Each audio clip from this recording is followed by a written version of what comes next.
Well, hello and welcome everyone to the third and final Steadyhand Cafe of 2022. My name is David Toyne, and I'm pleased to host this webinar from our Toronto office. Our first two cafes featured discussions with subject matter experts on financial and life planning for retirement. And if you missed them or want to watch them again, they're available on the Steadyhand YouTube channel. Today, we focus on the challenging topic of estate planning. Planning for one's inevitable death and the transfer of wealth within and between family generations can make a huge difference to successful family transition and wealth preservation. While often the goal of estate planning is to protect assets and ensure tax-effective transfers to the next generation, but really family dynamics and cohesion are arguably as or even more important than taxes. Indeed, in their book, Preparing Heirs, the authors reported on research that suggests that 70% of wealth transitions fail, the main reason being a breakdown in trust and communications within the family. There are so many issues to consider. For example, who do I pick for my executors? What if they predecease me? And what if one of my children predeceases me? Does fair necessarily mean equal? And how can I avoid probate and minimize taxes? And what to do if we're lucky enough to have that family cottage or cabin? Well, to help answer these questions and provide some guidance, we're fortunate to have two experts join us today. Lucy Main is a partner and co-chair of the Wills, Trust and Estates Practice Group at WeirFoulds, a Toronto-based law firm. Her practice focuses on the legal and tax issues surrounding estate and trust planning and administration. Julia Chung is the CEO and senior financial planner at Spring Planning, a leader in the advice-only planning field. Julia holds the Family Enterprise Advisor designation and is on the board of Family Enterprise Canada, which is a national community for business families. Now, we have three main topics to cover today and a lot of subtopics. The main topics are the big picture, family dynamics, and taxes and technical issues. So let's get going. Let's start with the big picture, the key things you need to think about and consider when working on your family's estate planning. Julia, let's start with you. Welcome to the cafe, and thank you in advance for sharing your experience, your perspectives, and your guidance with us. Can you kick us off with your thoughts on the top 5 or so things you need to think about as you start working on your estate plan? I can. And it was hard to actually come up with just 5 because there's so many different things and they're so interrelated. So I put together a little list and then I have all sorts of subtopics underneath it. But my top 5 are, number 1 is just really about organization. What do I own? Where is it? And how do I own it? So when I say how do I own it, I'm meaning, do you own it jointly with somebody else? Do you own it inside a corporation or a trust? Where is it? What jurisdiction does it sit in? And all those kinds of things, just understanding the landscape of all the things that you own. From there, number 2 is, which people and organizations do I want to take care of and support? So there's the basic kind of financial needs. If I've got dependents, do I have people that I need to name guardians for? Are there disabled people in my life who need care? And then when we go beyond needs, what kind of gifts do I want to give? What kind of legacy do I want to leave? What meaning does it have? How do I know that they really want what I'm giving? How will my gifts impact perceptions of fairness, all those kinds of things. So who are those people and organizations, and what does it mean to me to gift to them? And then, are there organizations or people I definitely don't want to give to? A lot of times when we're thinking about our estate, we might be like, yeah, I really want to make sure that organization or this particular person doesn't have a piece of my estate, or maybe Canada Revenue Agency should have less than they were planning on having. So what is important to me to kind of leave out? Number 4, what do I need for me, my partner, my family during my lifetime versus what can I afford to give away? That's always kind of a big topic when we're doing retirement planning is, which portions is for me now and which portions are for my heirs later. And finally, what costs will impact the gift that I'm giving? Income taxes, probate fees, creditors, executor and trust fees, all those kinds of things. So those are my top 5. You mentioned guardianship. And when we were preparing for this, this webinar, that came up, and I think, Lucy, was actually you that mentioned something that surprised me. I think it was you, Lucy, just on the matter of guardianship. And why don't we just knock that thing off right now? So I can only speak to the Ontario jurisdiction because this is governed by each province, but at least in Ontario, parents or anyone who has guardianship over a minor under 18 can only appoint someone for 90 days. That's all you're allowed to do, which is often surprising to people. And you have to do that in writing. It's not, and in a will, I should say, not just on a piece of paper. It has to be in a will. And you can then put, and we normally do, a clause that says it's my wish for the temporary guardians to apply for permanent guardianship within that 90 days, but ultimately a court can overrule that. Anyone can apply and they'll look at all the applications. They will give deference and reflect on what you've put in the will. But as you can imagine, some people do their wills when they're babies and then something happens when they're teenagers and perhaps that person is no longer appropriate. So the court has to be able to override it. Yeah, I had no idea about that technicality, the 90-day feature. Julie, just going back to the big picture things you need to think about as you're preparing to ultimately meet with a lawyer. One of the big questions is life insurance. And you obviously do a lot of work advising clients around financial planning. Where does life insurance sort of fit into this whole picture? A couple different places. So when it comes to life insurance, is sort of, you're thinking about what they call needs-based life insurance. By the way, I don't sell life insurance, just for the audience. But there's like needs-based life insurance. So how much might be left at the end of my life? And then what about my dependents, people I care about? What financial needs do they have? So we'll have those needs-based life insurance, and that'll kind of fit in that way. And then you might want to think about gifting based life insurance. So my estate is probably going to be worth this much, but I'd really like it if it was worth that much more. And I'm willing to pay a premium during my lifetime towards a life insurance policy that will grow that. A lot of times people will also use life insurance to reduce taxation either during your lifetime or the end of your lifetime, because life insurance is tax-free on death. So that's really useful. And, so there's a lot of different ways you can use that tool. Yeah, I personally it's a little bit of a value judgment, but I've always had a little problem with life insurance that is beyond needs-based, like income replacement. And that is, it requires two things. It requires subsidization from the tax code, and it requires my death. And so I resist those two elements. I think that's why people resist estate planning in general, though, is because you're putting all this time and energy and money and thought and consideration to something you really hope doesn't happen. That is very demotivating. Right. Well, on that matter, how do you take us through a typical engagement with one of your clients, and how do you motivate, incentivize the client to get started on estate planning if they haven't done that? Well, it really takes getting to know that person and figuring out what's important to them. And a lot of times what I like to tell people is, maybe you don't care about having dependents, they're fine. They're already okay. You're trying to spend your last dime on your last day. You're hoping you're not leaving anything, right? In that particular situation, why do I need to do any estate planning? And I always say, because there are people that you care about. And just like funerals, estate planning is not for the dead. It's for the living. And managing an estate, as Lucy well knows, is really hard. It is painful. It is paperwork heavy. There's a lot of rules you have to follow. The nicest thing you can do for the people that you love is have things organized, because they're already going to be going through a lot because they've lost you. And we'll come back to some other sort of general questions after we hear from Lucy, but having your affairs organized, how important is it that you go around and sort of either physically or notionally sticker personal possessions? So, I've got my mountain bikes, I've got my chainsaws, should I be thinking about who they should I be going to that level of detail? I am going to throw that one at Lucy. What do you think?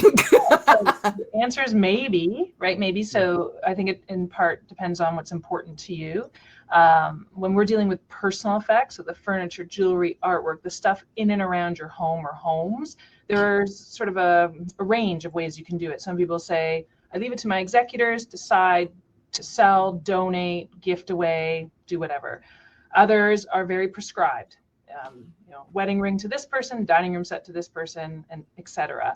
And there's pros and cons to those approaches, and there's also something in between. So that comes out through the discussion on estate planning in terms of how much detail do you want? Are there, to your earlier point, family dynamics? I've had situations where it's not the money that people are fighting about. It's the perceived sentimental attachment to something that sometimes no one had any clue that the child had an attachment to, or perhaps the spouse of a child has an attachment to that no one would have known. So those are the sorts of things we deal with during the estate planning process. Okay. Well, let's carry on with you. I mean, you've had an extraordinary amount of experience dealing directly with your clients on planning, drawing up wills, powers of attorney, etc. What is your advice for people as they prepare for, contemplate the first meeting with their estate lawyer? Mm-hmm. So some of the things that have been talked about already, getting organized and thinking about things ahead of time. So my practice, and I would say many, if not most, estate planning lawyers will have a questionnaire that you complete.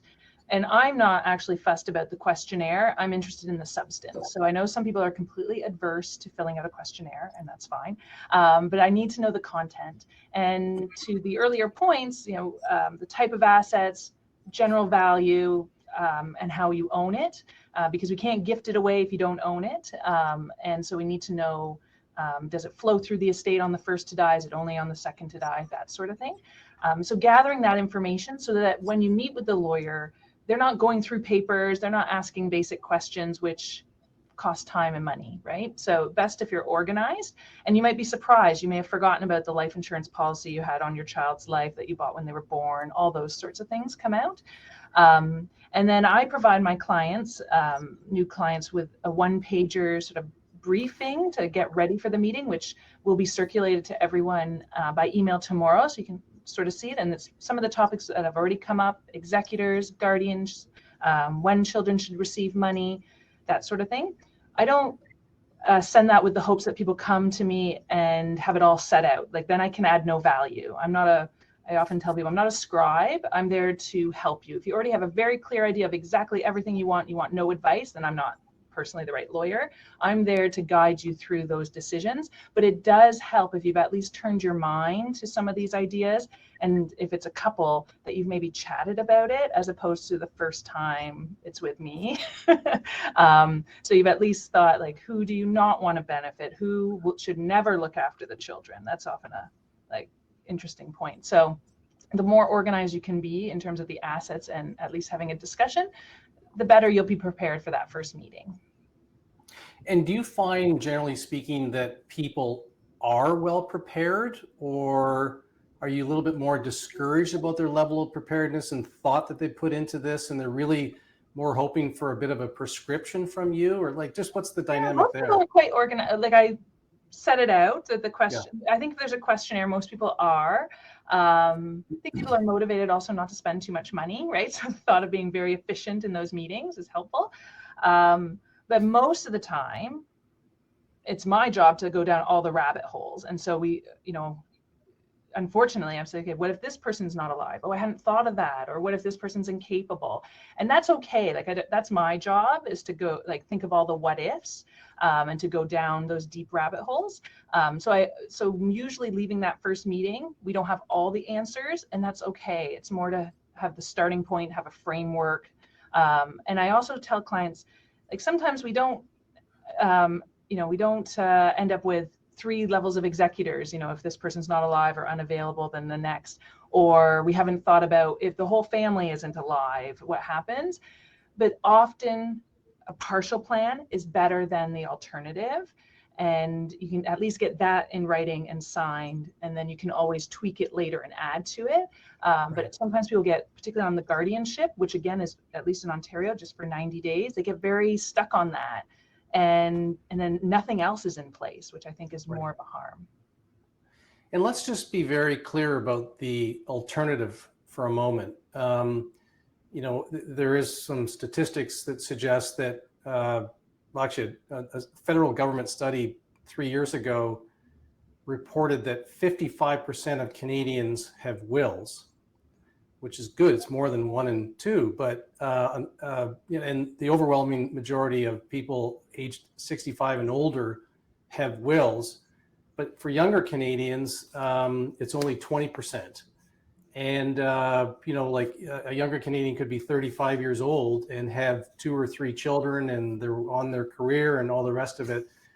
But, you know, bad things can happen. What happens to that 35-year-old if they don't have a will? Mm-hmm. So every province has its own intestacy legislation. So there are differences.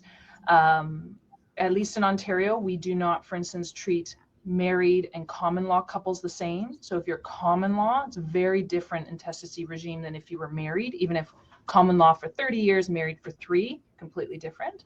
And the idea behind the intestacy rules is, you know, it doesn't go to the government. Ultimately it may, but it goes to various family members, but you don't get to control who or how much or when.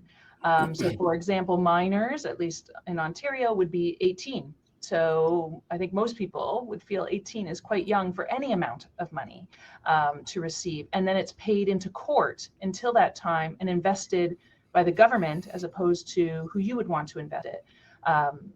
And so I always find, like, the earlier you do a will and powers of attorney, they're equally, and if not sometimes more important than the will, to do that sooner, because then at least you've got the lawyer in place, you have an idea of what a will is like, and then you've done the heavy lifting, and then you're more just updating and tweaking it throughout the years, as opposed to doing it for the first time when, you know, the kids have left the house and you've got the wealth and you haven't thought of these things. In financial planning, which Julia does every day, and investing, which we do every day, we think about our clients as being accumulators or decumulators. And there's different strategies that apply to each sector. Julia, when you are meeting with an accumulator, how much of this estate planning are you having a conversation with your accumulators, or is it really just a decumulator discussion? Oh no, I force it on everybody. It's you know, I've worked in this industry long enough, and, you know, been a member of a family long enough to know how difficult it is if we don't have some kind of estate plan. And so for those younger folks, a lot of times, I was just thinking while you were talking, Lacey, a lot of times I have, you know, married couples and they're expecting their first baby, and they say to me, yeah, we're going to get the will done after the baby is born. And I'm like, no, do it before the baby is born. You are going to have no time for the subsequent 10 years. You're just not going to do it. I guarantee you. So I am always like, the second you're pregnant, you know, it would be great if you did it the second you were married, but the second that you're pregnant, that you own a house, any of those things, let's get some documentation in place. It doesn't have to be scary, and it doesn't have to be perfect. Mm-hmm. So a lot of times people get really stuck on perfection. Oh, well, you know, you get that anxiety about what if that like Lucy was talking about. And those what ifs are really Lucy's problem to consider. And let's, like, just get in there and say, okay, like, even first level, if one of us goes or both of us goes, I have some general ideas. Let's just get this out on paper. Let's get some stuff sorted. Having to deal with a family member who has not left a will, who has not provided some degree of guidance as far as guardianship, it is incredibly painful and more expensive. It's almost always more expensive to die without a will. The court process is more involved. It's more, at least in Ontario, you have to get a bond posted or have that bond waived, which is a whole other process. It just takes more time. So almost, I can't think of a situation where it's less expensive to die without a will. Yeah, I had a client whose partner passed away, and he had basically no assets. He had like a liability, and that was all that was left. It was the longest, most painful estate procedure I've ever seen. and he had basically nothing. Mhm. But she had to like close this and, you know, transfer a car and that kind of stuff. It took almost 2 years. It was stupid. So please don't do that. Yeah. And I'm sure we'll get into this later, but that doesn't contemplate any of the like the good planning you can do if you want to save probate fees for those jurisdictions like Nova Scotia, BC, and Ontario in particular that have high probate fees. Like you're not doing any of that planning or any income tax planning. So when I talk about costs, that's more like the legal fees, but there's also ways to save on the real numbers, the tax numbers. And Lucy, just to put a fine point on this, and maybe it is the motivator for more and more people to really get their act together on their will preparation and execution. Let's just use me as an example. I live in Ontario. I'm married. I have 4 children. I don't have a will, which is not true, but let's just say hypothetically, I don't have a will. And I rode my bike to work today, and I get taken out by a streetcar on my way home. I know it's sad, but what happens? Yeah, so I would say, like, it's so much easier to talk about these things when you are happy and healthy. Like I can use that example of getting hit by the streetcar or the bus or whatnot. So that's why it's better to do it when you're not facing that sort of thing. So married, your spouse would receive in Ontario the first $300,000 of your estate, and then would share equally with the children the rest from a very basic sort of level. If you've got joint assets or beneficiary designated, like RSP, TFSAs, life insurance, those are outside the will. Some people like to refer to those as mini wills because they have their own beneficiaries. And so that would be sort of out of probate, which is fine, but not necessarily what you would want to have happen. A married spouse, has 6 months from the date of death to make an equalization claim, which they could take what they're given under, if there is a will, or under intestacy, and receive what they would otherwise have received if there was a divorce. So there's ways to sort of override that intestacy regime, or support. If you provide support to people, they could make claims, but they have to sue the estate. Like these are not like automatic things. This is like a very drawn out, expensive, we've used the word painful process to do. And then we don't have any income tax savings because anything that goes to the children, we don't get to do a rollover for tax purposes. And some people will often say to me, well, I'm okay with that going to the kids. Like ultimately I want the money to go to the kids.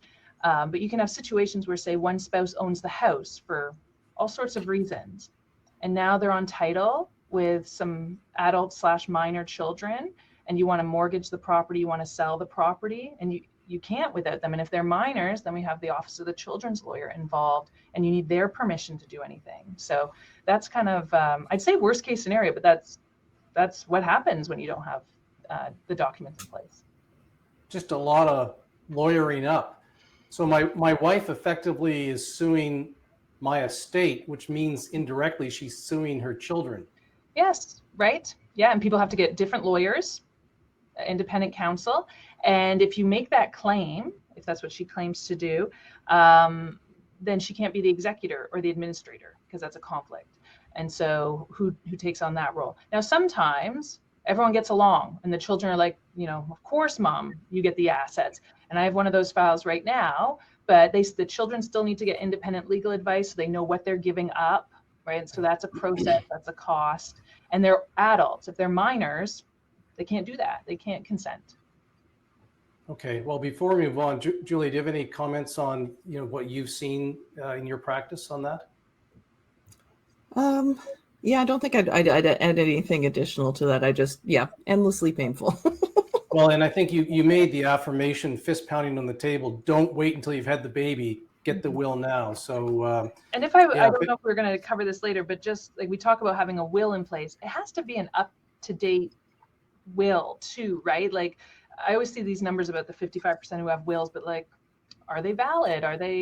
Do they do what they are intended to do? So I think of it more like an organic document. Like you should be looking at it frequently. You should be updating it. And maybe it doesn't need updating, but at least touching it every so often to see if it needs looking at, and being open to changing it when your circumstances change.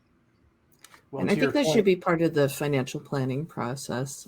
Sorry, David, but just like one of the things that should be done on a regular basis is looking at those wills. And because wills are many, many pages and often have words that a lot of us don't understand, I like to draw pictures out of wills. Here's, some little boxes that'll show you the distribution and what the trust looks like, just so that it's not quite as wordy and complicated. well, on that point about up-to-date wills, that same 2019 federal survey suggests that for Canadians aged 65 and older, the biggest challenge may be ensuring that their wills and estate plans are up to date. 53% have not updated their wills within the last 5 years. You talked about powers of attorney, and that same study asked about POAs. Roughly 40% of Canadians have them.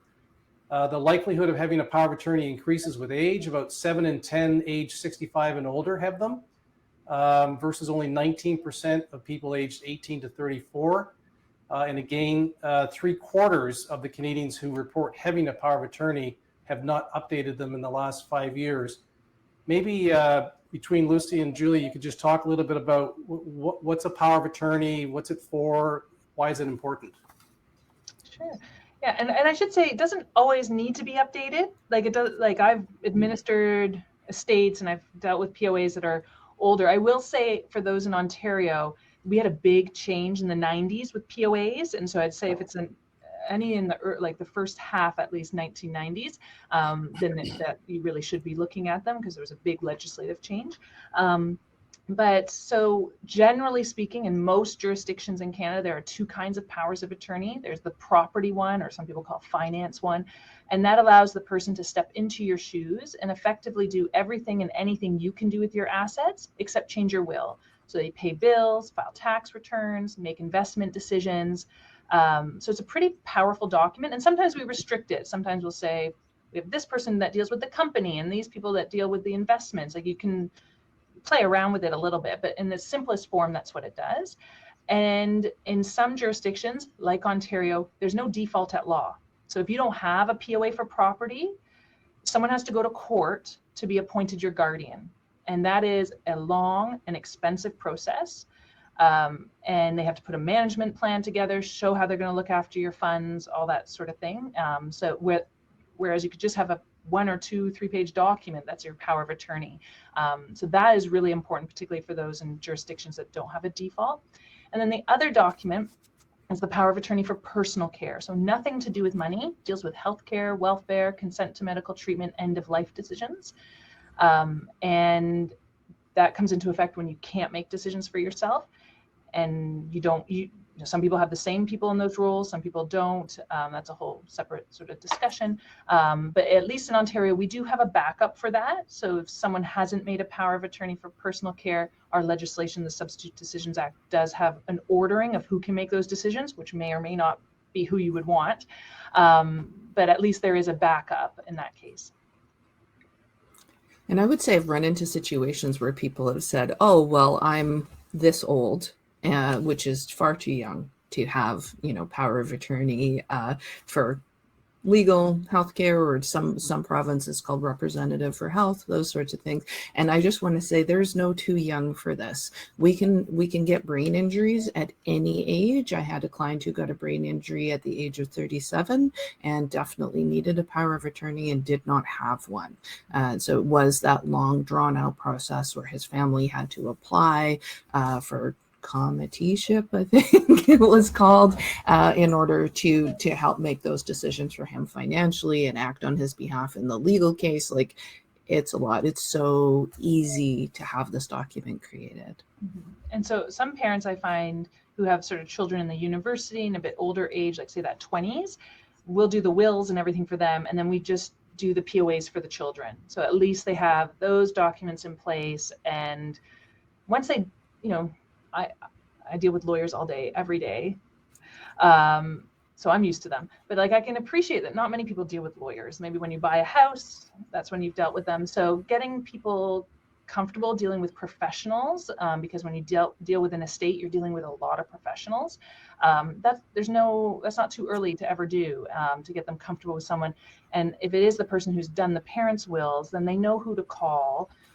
if something happens to the parent, and they've already maybe made a connection with that person. And to be clear, Lucy, when you're doing a POA for a 22-year-old, you're giving the power of their attorney to their parents? If those are their instructions. Yeah. Yeah. Often it is, but yeah, it's whoever the parent has to realize it could be anyone. Yeah. Well, let's wiggle up to executors. So is it typical that your power of attorney would be your executor, or is there no relationship? Typically, it's the same skill set before death, after death. Definitely could be different, but I would say most people pick the same. And from both of your experiences, what are the best or the worst? Like, what's the good, the bad, and the ugly around picking and managing and possibly paying executors, both as somebody picking the executor as well as somebody being asked to be the executor? Like, is this something that you sort of go, I don't think so? I mean, I always say do not recommend. It's a job I've done a couple of times, and I am a very organized person who knows a lot about finance and is used to dealing with professionals, and it is a pretty thankless job. It also comes with personal liability, and I think a lot of people don't realize, how much work it is. What kind of liability is involved, who they have to talk to. A lot of people don't tell the executor that they've been appointed. And so you need to find out, oh, look, suddenly there's an enormous job for you that you have to do on top of everything else. And you're like, what's a clearance certificate?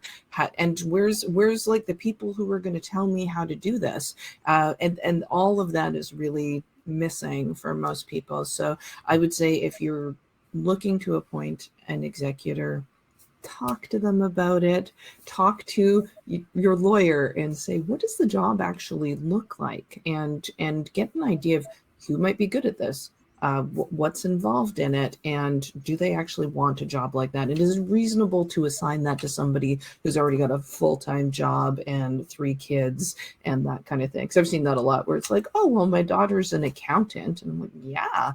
She's a partner in an accounting firm, very, very busy, and also has many children. Do you think this is a fair thing to give to her? Yeah, executor role's a tough one for many people. I always start close. I start with the immediate family and work out. And there are lots of options. So immediate family, trusted advisors, friends and family, and then ultimately trust companies. There are companies that do that. And trust companies can serve a time and a place. They can definitely be useful, but I don't generally start there because they're expensive, they're impersonal, it may not always be appropriate. So we look at the type of assets people have, what their wishes are. Like some people, it's immediate distribution of their estate, relatively straightforward in the grand scheme of things. Others have trusts for children, grandchildren, charitable trusts. That's more involved and more complicated. If you've got a US element, like that is definitely more complicated. I mean, any outside your province connection makes it more complicated, but the US especially. I would also say people don't have to have particular skills. Dealing with professionals, being organized, I think are the main ones. Most wills will have a clause that says they can hire people to help them, an agent clause, and that's important. I also think you need to be realistic about your children. If they haven't gotten along in a long time, they're not going to normally come together when you've died or when you're incapable, like, making healthcare decisions for you. If they haven't spoken to each other, the decision to pull the plug is not usually the time they come together, right? So I think you have to be realistic there. I think you also have to look at their spouses. I think often people don't consider the impact that children's spouses have on these things, or other people that influence the children. And so thinking about that, I think if you have multiple children, thought has to be had on, like David's example, do you name all 4 as executors? Well, that's a bit unwieldy. That's a lot of people to sign documents to get involved. But if you don't include them, and perhaps without talking to them, some people get very offended by this, and that can create other issues. And so talking to people about it beforehand is important. Majority rule, veto powers, we can talk about those sorts of things in the meeting. So there's quite a lot to unpack. Sometimes I do the whole planning first, and then we go back to the executor role, because then I'll know what we're trying to do, and I've learned a little bit more about the family through that process. And so being a little open to ideas about who should and could be managing the estate. For, I'd say in most cases, even straightforward ones, it's a 2 to 3 year job. Wow. Yeah, just with the tax returns, like that just takes time. And that's not if there's any complications or lawsuits. And just to the point, if you're ever named as an executor, you don't have to do it. But if you're not going to do it, you should decide quickly. Because at least in Ontario, if you start to take on executor functions, it's a different process to resign, especially if a certificate of appointment, like a probate grant, has been given. But otherwise, like, you know, if you don't know you've been named the executor, or you've been named and then you realize the family is like, they're not talking to each other, there's a whole bunch of issues, you don't have to take on the role. I mean, you may feel a moral obligation to do so, but not a legal one. And then I'll just talk about compensation. So jurisdictions have different compensation regimes. In Ontario, we have a tariff that applies that can be increased or decreased with a court order. It's a percentage, so it's not related to the complexity of the estate. It's, you know, if you own a piece of real estate in Toronto, like one asset, that can create a bunch of compensation, which might be a relatively straightforward estate. At least in Ontario, we can override that. Pick a lower percentage, do an hourly rate, do a lump sum more as a token to, you know, you realize this is time out of your day. I think if you're naming children and you're not naming all your children, thought needs to be had to, you know, the one child, the type A child that always takes on everything for the family kind of thing. You know, is that fair that they're not being compensated, even though they're a child of yours? So things to think about. All right. Well, if any of my executors out there are watching this, we'll talk. We should move on, and we're going to do a poll. So Lisa, if you're able to activate that poll, I would ask everybody on the internet dialed in to give us your answers.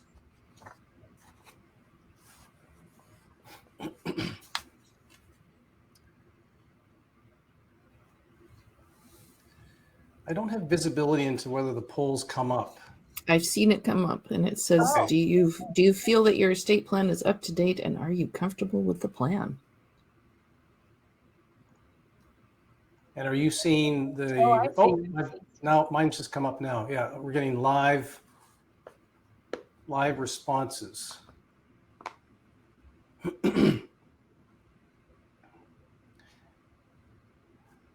you see, as a moderator of this event, I see the live responses. Do you see that, Julia?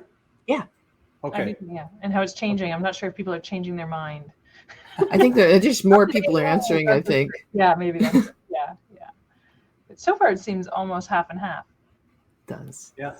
Yeah. And I think those people who said, I don't know, I think that's a fair thing. Like how sometimes you might not know if it's up to date. I mean, the law changes too. And I think that's, and in Ontario in particular, we've had some major changes to probate recently in 2015. Federally, there's been changes to the tax laws in 2016 that have a big impact on estates. We had a big change, or a big scare in 2018 with multiple wills that eventually went away. So things do change. And so even if your mind hasn't changed, or your assets or your family situation hasn't changed, it's still a good idea to check in every once in a while, because the law may have changed.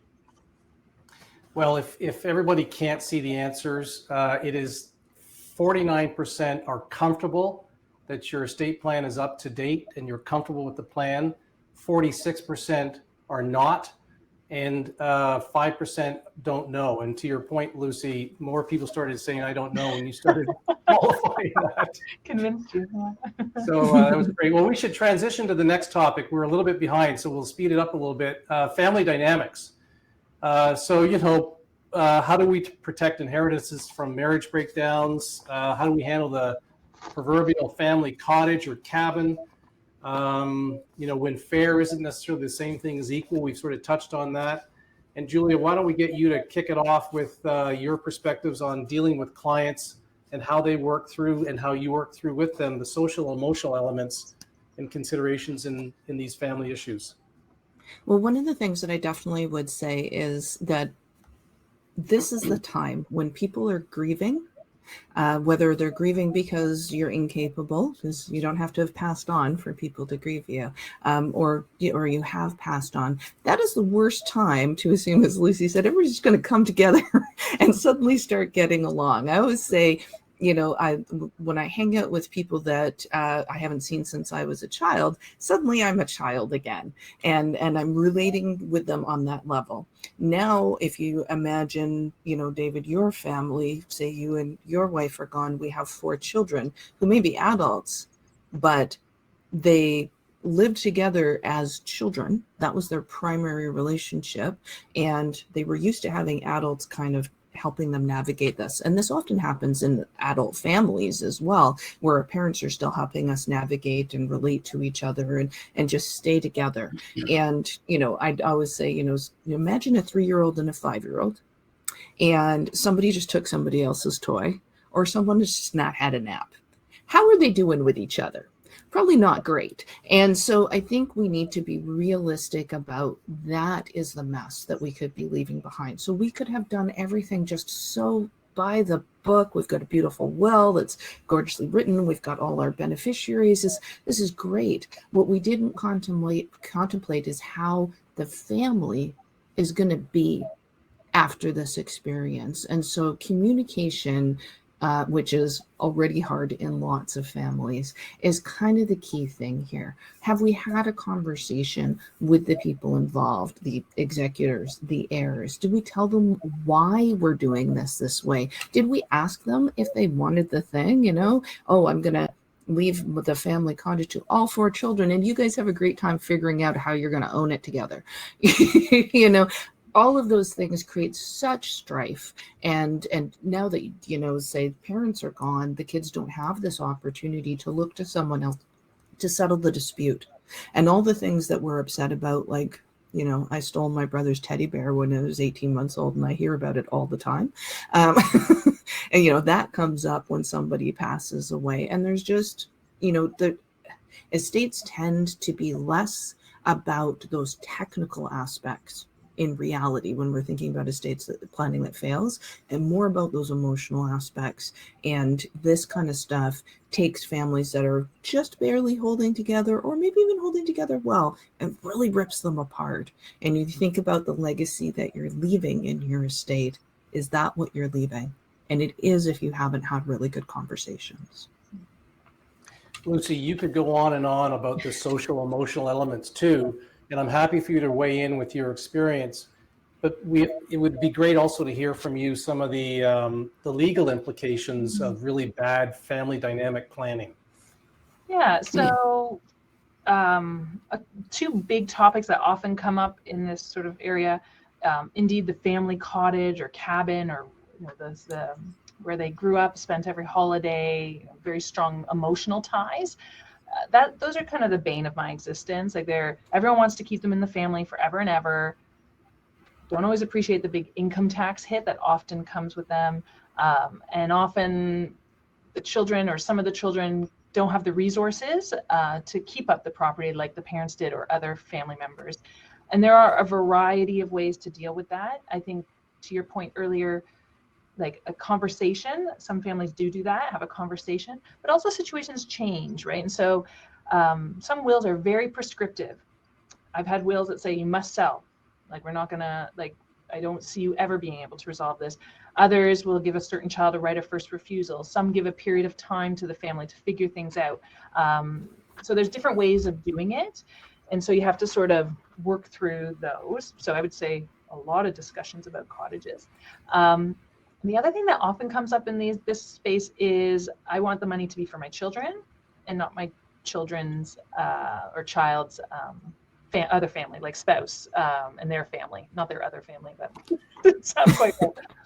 Although that happens, I see that. And so a very common question is like, how do I make sure the money stays in the family? And that will depend on which province you're in. So I'll just give some general comments on that. But some legislation, like in Ontario, provides some basic protection in that regard. And then there's sort of ways that you can deal with that through a trust for the child, forcing marriage contracts on the children, a variety of approaches, and some more heavy-handed than others. But that comes up. I will say I've been on the other end where a parent has not told their children they're doing this, even though they feel it's for their benefit, and they've died, and now the child and their spouse are, what's this all about? So the discussion would be helpful. On the flip side of that, if you're forcing a marriage contract, sometimes that helps the child. The child can say, well, if we want the money, we've got to have this marriage contract. It's not me doing it. That's my dead parent. We can be upset with them. So different approaches, but this is where the lawyer and other planners, advisors can provide value. This is what you would be paying someone for, because that's where they can give you their experience, what other families do, don't do, what works, doesn't work, as opposed to just taking the instructions, putting it in paper, and being done with it. But this is what you should be asking for from your professionals, this help. Are you willing to go out on a limb and give sort of generic advice around what is the best practice on dealing with that family cottage or cabin? There's no one size fits all. There really isn't. It for some people it's one of many assets, and so there's enough money to go around that we can figure that out. Other people there isn't, and we can't afford the capital gains hit. And so how do we deal with that? Others, it's very logical. The children get along, or one child they've gotten married and set up their own cottage somewhere else, and so they don't have a need for it. An earlier point was made about equal but not equal, and so sometimes we have to think about, are we splitting things 50-50? You get the cottage, you get extra money because they got the cottage, or not. Like, you don't have to generally be equal. I will say those in BC, you have a little bit different. There's different legislation and a little bit different in that regard, but in many provinces like Ontario, you don't have to treat all your children equally. Right. I'd love to go deeper on that, but that's a whole minefield there. If the cottage is the bane of your existence, does this issue of equals or doesn't equate to fair, is that sort of a sub bane of your existence? Yeah. The cottage is, because it's so much emotional attachment to it. Sometimes not shared. Right, there's sometimes the parents have it, the children don't, or the children do and the parents don't. In a perfect world, there's been a discussion about it and find out what people really want, and also what people expect. This also comes in more of an issue when it's a blended family. So you have children, spouses who come together after having children with other people, and maybe children together, but who's expecting what in the family?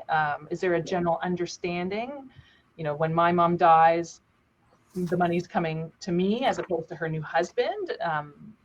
And that includes cottage, but everything else. So people are sometimes, they have expectations that are not necessarily rooted in anything, right? And how do we deal with those? And I would say that family businesses often have the same sort of behaviors around them, and a lot of times, just like with cottages, you'll have maybe one child who works in the business, or one child who spends more time at the cottage, or has built the deck or something like that. And then what are their feelings about what they would be getting out of this, and then what are the other people's feelings? So where equal might not be fair is where somebody's already making a contribution during your lifetime. So you might want to speak to that in the distribution, but you have to find a way to communicate that to everybody else who might not be able to see that child A has made those contributions, and it's. Mm-hmm. And sometimes parents don't care, right? They're like, this is fair in my view, but to your point, they're not there after, and that's when the litigation comes out, right? And someone, they or their spouse is telling them, like, that is not fair, what happened. I don't care, but you can't accept that. And that's when they lawyer up and they spend way too much money and years fighting it. And so when we know that that's coming, or there's other issues, like something else in the family, there's ways we can document the file in an attempt to help with that if we know that's coming down the pipeline. And so what I would encourage, any lawyer you work with, sometimes it's like the first time you're meeting them and they're asking you like, how long have you been married? How many children do you have? Previous children, all this like quite personal stuff, but it's in order to help protect the file and to carry out your wishes. It's not necessarily being nosy about everything, right? But the more information the lawyer has, the better job they can do. So just as you think about, as you anticipate, will my will be challenged? What's the top 2 reasons the will gets challenged? So legally, like logically, like what you're allowed to challenge versus what people try, it's different. But capacity is one, like, oh, mom or dad didn't know what they were signing, that comes up a lot. Duress, like you took mom to the lawyer's office, you were mom's always listening to you, you have her ear, blah, blah, blah. Those are the main ones. And then people do sue because they feel it's not fair, but not necessarily rooted in any like law that they're allowed to do that. Unless you're in BC, where we have that Fun Wills Variation Act. Yeah. Different than most provinces, I will say. Yeah, more of a need to have proper planning if there are those family dynamics. I mean, everywhere, but we don't have that legislation here in Ontario, so it's a bit different. Julie, do you just want to say a quick word on that? Okay. The first word is that I'm not a lawyer, but after that, the big thing with BC's Wills Variation Act is we've got very specific rules about who's entitled to your estate, regardless of whether you have a will or not. So, if you, have gotten married for the second time and your children hate your guts and you feel the same way about them, sorry, those children still have legal right to your estate in the province of BC. So planning you can do in BC to deal with that, and very routine sort of common planning, but more sophisticated than perhaps what we would be doing here in Ontario. But yeah, so it's not all bad, but you need to turn your mind to it and do something about it. Okay, well, let's reveal our second poll, just to get a sense from the audience around how much they've communicated and shared their estate plan with their intended beneficiaries.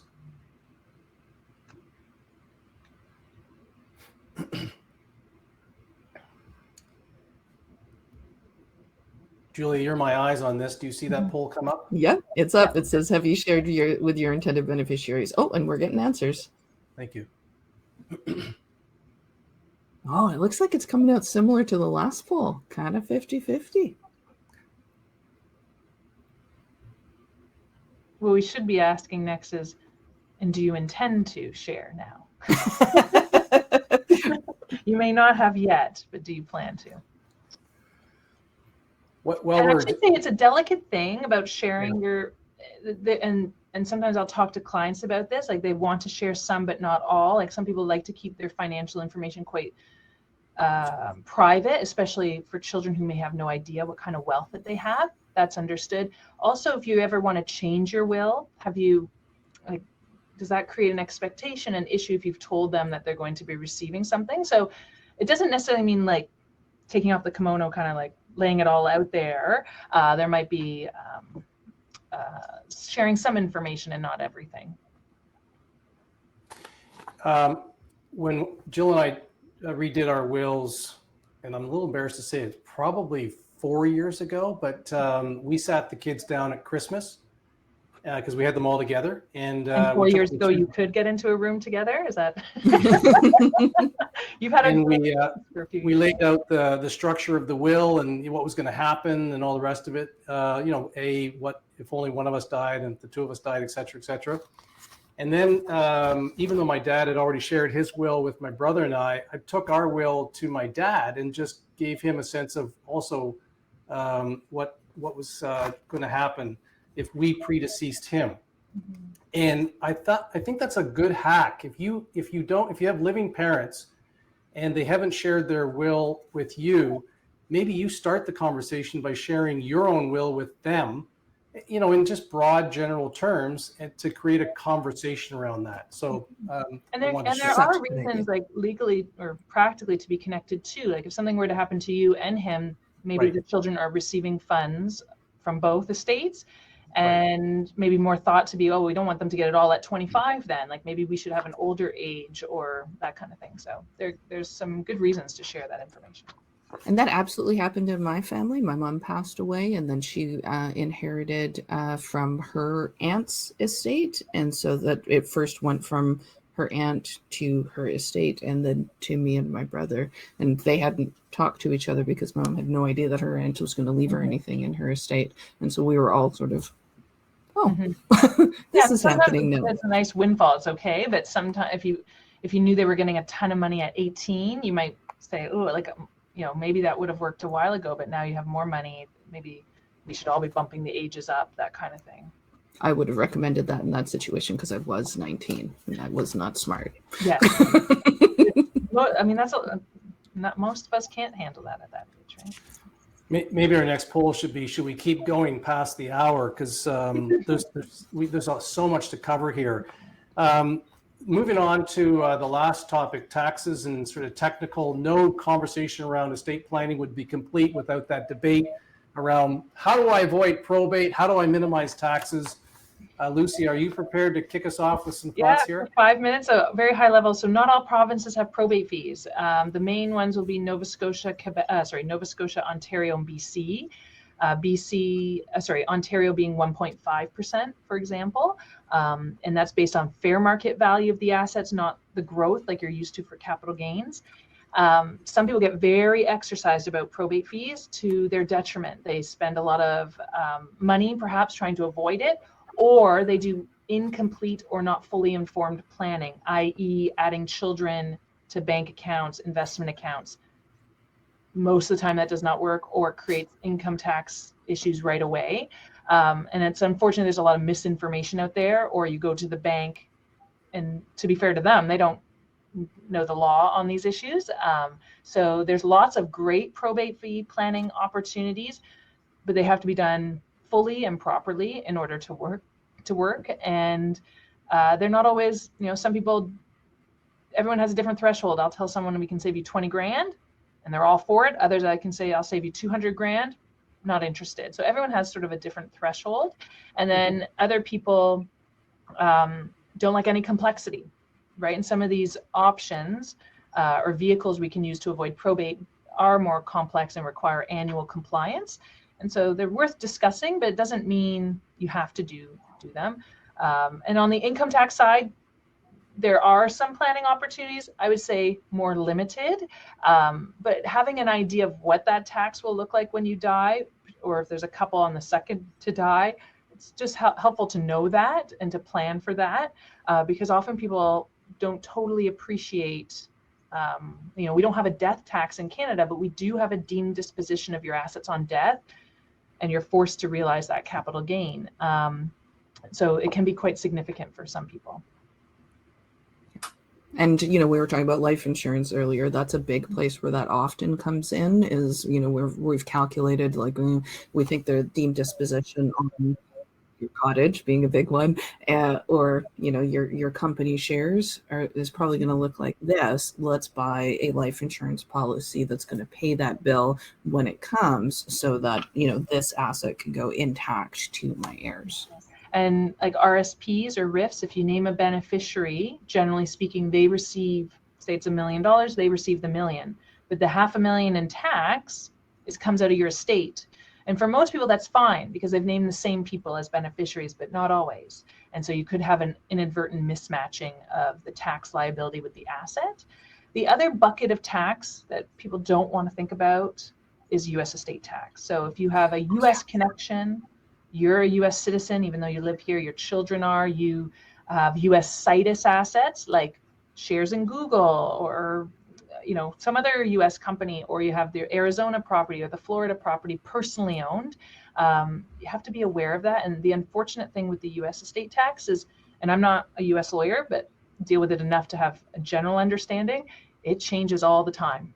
Like it's in the 14 years I've been practicing, the estate tax has been as low as the threshold, the exemption has been $1 million and is now north of $12 million.